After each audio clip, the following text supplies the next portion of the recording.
Thank you for allowing the public to comment on these rules and for taking up this matter. In my... Yes. You just identify yourself. Oh yeah, Ari Armstrong, representing myself.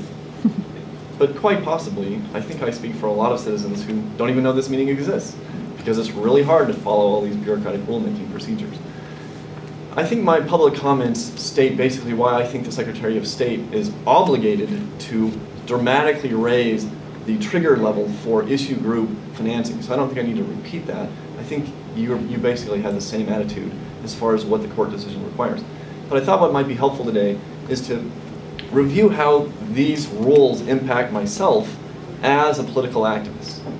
And reflecting on this, I came to realize that my basic approach to these rules is to simply shut my mind off to any idea that might get me underneath these campaign finance reporting restrictions. Because they're onerous, I don't know.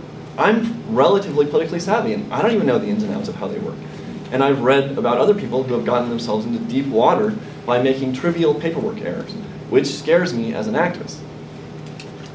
So I've come to realize that my basic approach is simply to shut down and to push those ideas out of my mind. And actually, while I was sitting here waiting for the meeting to begin, I thought of an example. During the last election cycle, I went around in my congressional district and handed out flyers on behalf of one of the people running for Congress. So this was not a problem as far as you guys are concerned, because this was all paid for by the congressional staff. But I had an idea. I thought, well, you know what? I'm going through house to house, door to door anyway, handing out these flyers. Wouldn't it be great if I could make my own flyer summarizing the ballot issues that I thought were important or the views that I thought were important on them and distribute those along the way? And I thought, well, that would be a more effective use of my time if I could hand out my own flyer about my own views of other issues on the ballot while I'm already going door to door for a candidate. But I immediately pushed that out of my mind because I thought, red flag, blaring red flag. This plan would probably require you to spend enough money and organize enough support, nickel and dimes that my friends might throw in, to trigger these campaign restrictions. So I immediately pushed it out of my mind. And I thought about it, for a day or two, but since then I haven't even thought of it till today, till I was reflecting on how this process works. So I think that you guys know the ins and outs of how these rules work. Those of you who work in the Secretary of State's office.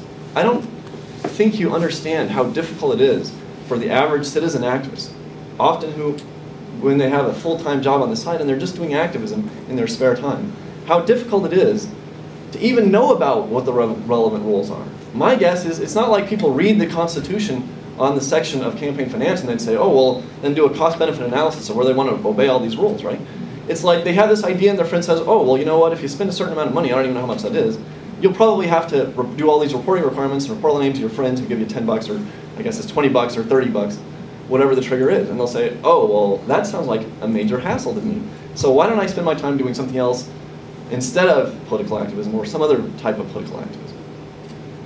And it is this basic barrier to the citizen activist in speaking their minds on certain issues where these rules may apply, which isn't even obvious, by the way, at least to the citizen activist, that I say that these rules constitute censorship, flat-out censorship.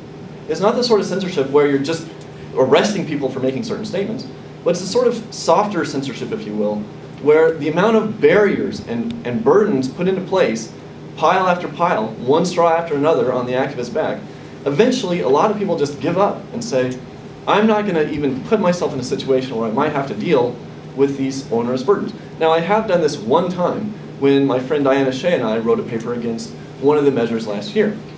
But I agreed to do it only because Diana agreed to do all the reporting requirements. I would not have done that ever on my own, just because I don't have the stamina to do the activism as well as jump through a bunch of what I see as cut through a bunch of bureaucratic red tape and jump through a bunch of hoops. And I suppose that exhausts my basic point, that these rules do in fact prevent, stop, make it harder for citizens to speak their minds on the issues that are important to them. So am I supposed to ask for questions or should I just sit down? Thank you, Mr. Armstrong. And when you refer to these rules, I think you're referring to the body of yeah, I'm sorry. I'm speaking somewhat loosely to refer to the constitutional provisions and the related statutes and the related Secretary of State rules and the related court rules. And to really be on safe footing, you would have to master all that body of law, statute, rules, to even understand what are the ins and outs of these rules. And frankly, that's just, it's putting an impossible barrier to many citizen activists who would otherwise speak their minds on some of these important issues. The particular proposal that we're focusing on today raises the threshold from $200 to $5,000 if adopted. Do you support that? I support that as the minimum requirement that the minimum amount that you should increase it. I mean, my personal view is that we as the voters in Colorado should take a much deeper look at these constitutional provisions. But I understand that's not what you're here to decide. But having read at least selections of the court decision, they say clearly that the amount in question of the case, of the annexation case near Parker, which was, depending on how you calculate it, between 800 and what, 1,500 in that range, that was well below, I believe is the phrase, what they would consider reasonable. So to use the inverse phrase, you need to do something that's well above that level. So clearly, well above 5,000 seems like the beginning of well above. But notice one of the lines the court uses, right? They're comparing this annexation case with a few $100s or maybe $1,500 to, I think their phrase is, tens of millions of dollars spent on some of these ballot issues, right? So there's a dramatic range. Millions of dollars, a few $100s, okay? And so the court is saying the few $100s is well below.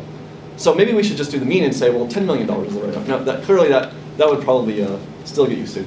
But I think something much greater than the few $100s or $1,500 is consistent with the court's ruling.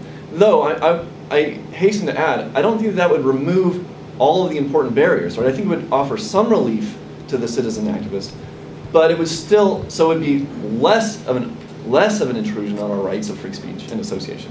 But it wouldn't solve all the problems. But as a good first step, yes, I support the $5,000 limit. Thank you. We do have your written comments as well. Are there other questions for Mr. Armstrong? I know, Mr. Armstrong, I'm very sympathetic to your concern about barriers and chilling effect on political participation. And again, when we use rules, we're sort of talking about the specific things within the purview of the Secretary of State's office, not necessarily the Constitution and statutory framework that we don't have control over. So the proposal is to raise this to a 5,000 contribution or expenditure threshold. So you spend 5,000 or you receive 5,000, at that point you have to report. In the hopes that that's well within what the court was viewing as well below the line. And I think that number the court had, when you add it all up, was about 2,200. But let me ask my question from sort of from your perspective. So you're a citizen activist interested in maybe getting some folks together to do some stuff on your spare time, or maybe pass out literature while you're handing out literature for candidates at the same time. Does the $5,000 threshold, does that fall, is that above sort of the types of activities you were contemplating I believe it was last cycle? Would you fall underneath the $5,000 threshold? I think it would obviously vary a lot from activist to activist, because there's all kinds of ways, ranging from flyers to radio ads to TV. I mean, there's all kinds of ways you could speak out on these issues, so I think it would vary dramatically. But for me personally, the kinds of things I'm interested in, I would probably fall usually within that line. And then everything over 5,000, I would likely say, oh, heck with that, right? So it would simply raise the limit on which I decided to speak my mind on issues important. And here's the point, right? I mean, I spend quite a lot of my time thinking and writing about politics. So you'd think, well, what am I complaining about? I should know the politics as well as anybody. But first of all, I am exceptional in the amount of my time I spend thinking about politics. So most people have even less time. But it's very hard to master the specific issues. I mean, Diana and I spent well over 100 hours combined working up this paper on one of the ballot measures. So you're asking me the general broad framework of the requirements are asking me to not only master this issue, but then try to also master the campaign requirements and also handle all the filings of the $50 donations that people are handing us. And that's, it is a barrier. So you can, And I'm sympathetic to that barrier. But I do understand that the Secretary of State does not have carte blanche to revise all the constitutional requirements and statutes at will. So you're somewhat delimited by the court decision. I think that you're making a reasonable progress toward meeting the logic of the court's decision. That's my personal sense. Okay, thank you, Mr. Armstrong. Thank you.